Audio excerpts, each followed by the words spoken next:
My life journeys has taken me to many places, but none as unexpected as Kenya. Kenya was never part of the plan.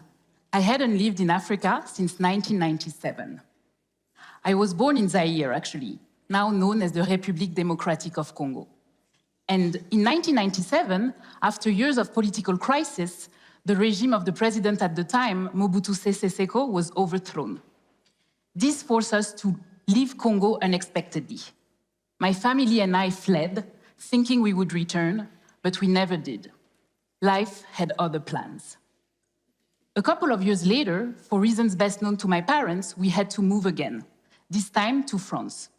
Another goodbye, another beginning.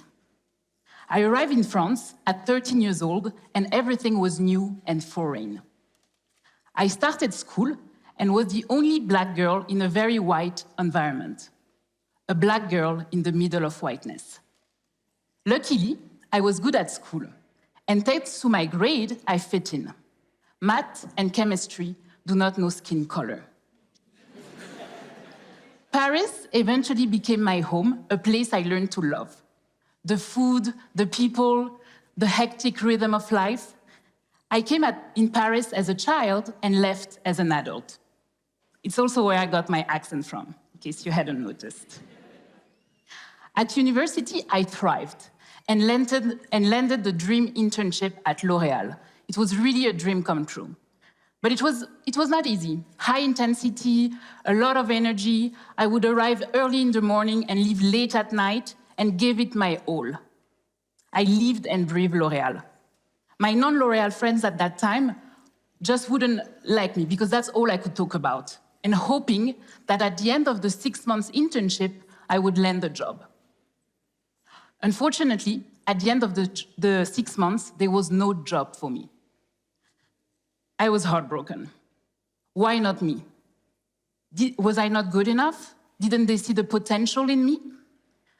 I had been so excited to join this company, and when I was finally ready to settle, they rejected me. After months of feeling sorry for myself, it was time to move on. And eventually, I found my way to BIC, a company that now has become like home. I started as BIC as a trainee, and as most of you know, you do everything as a trainee. And as the good student I've always been, I prioritize achievement as this was my definition of success. Every promotion was the validation of my hard work. Thus, my life at BIC came with a few moves, both career and geographical.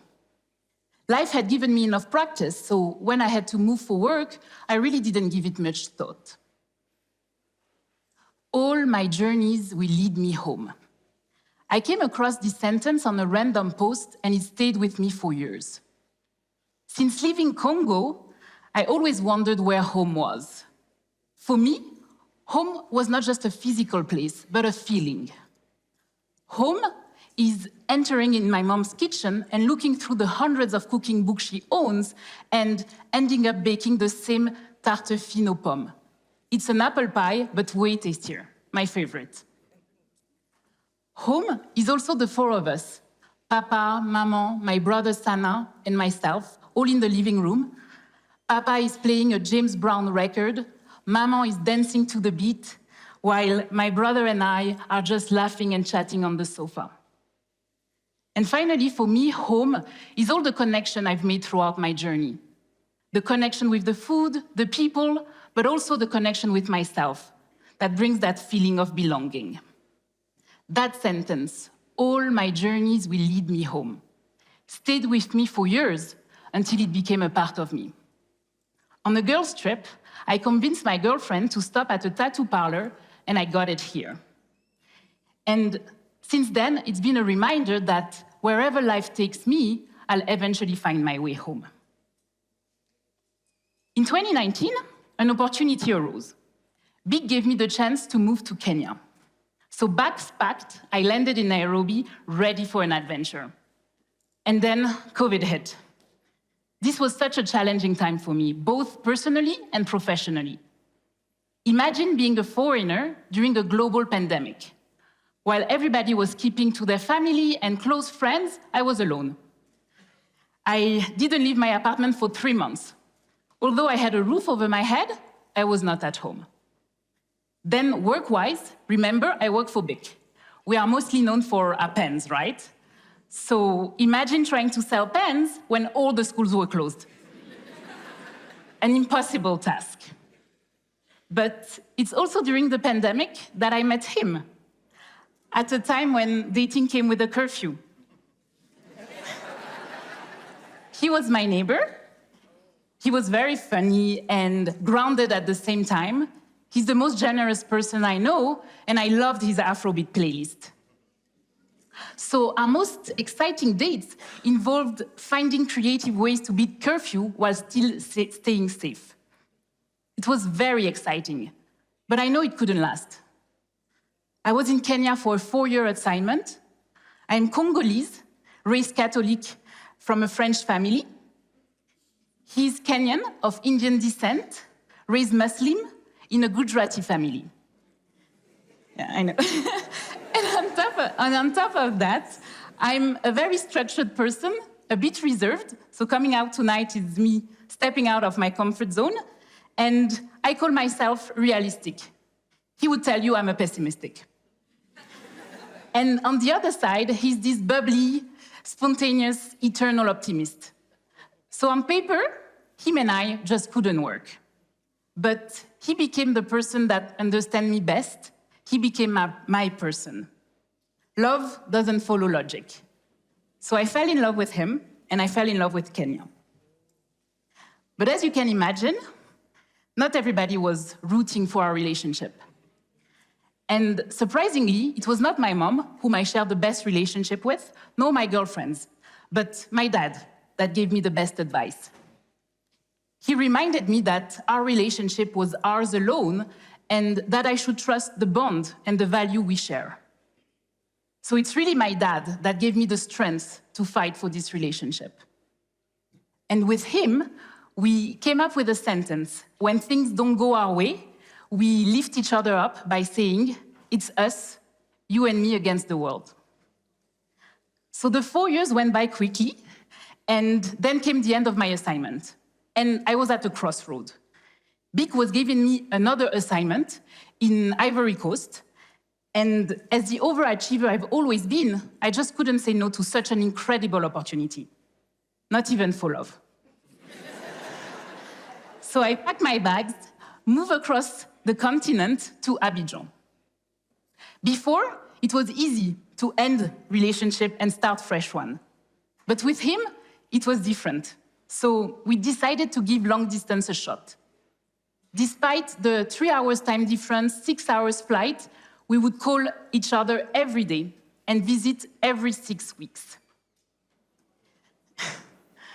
At the beginning, time flew by, with the excitement of a new city, meeting new people, the new job, but then reality set in. It was really hard, especially over the weekend, which reminded me of what I had left in Kenya. And that life was not just about professional achievements. And this was really a new feeling for me. So I took the time in Abidjan to reflect on my life, both personal and professional. I reflected on my love story, on my career growth, and on my dreams, which were a combination of family and work. Is it possible to have both? I had succeeded at career, but for me, this was not enough. Beyond growth and achievement at work, I wanted more. I knew success, but I wanted to feel fulfilled. And then a blessing happened. BIC gave me a chance to move back to Kenya, and this time as general manager for BIC. This was thank you. This was a huge promotion. But it was also the validation of 12 years of hard work and dedication to this company. So without hesitation, I packed my bags and moved back to Kenya, to the man I love and to this new adventure.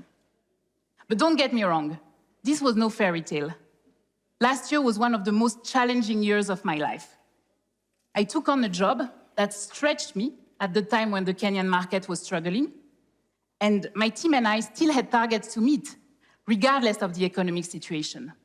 My leadership was tested every day. But upon reflection, falling in love and settling has made me a better leader. I am more empathetic, and I now lead out of understanding and love.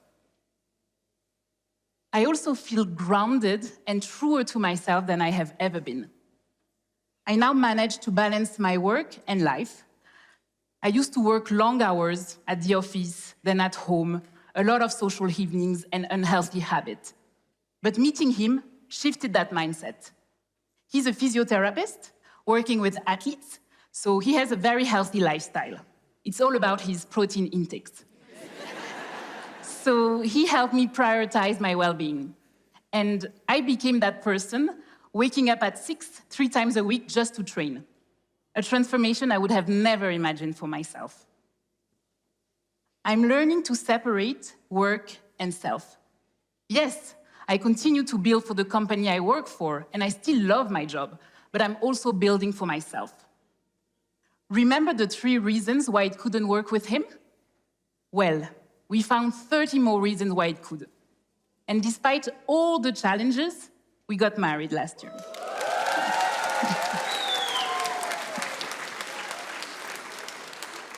I'm setting up a base, a home, a space I call mine. Will I be packing my bags anytime soon for the next adventure? No. I'm not planning on it. I'm loving the feeling of finally being home. Asante sana.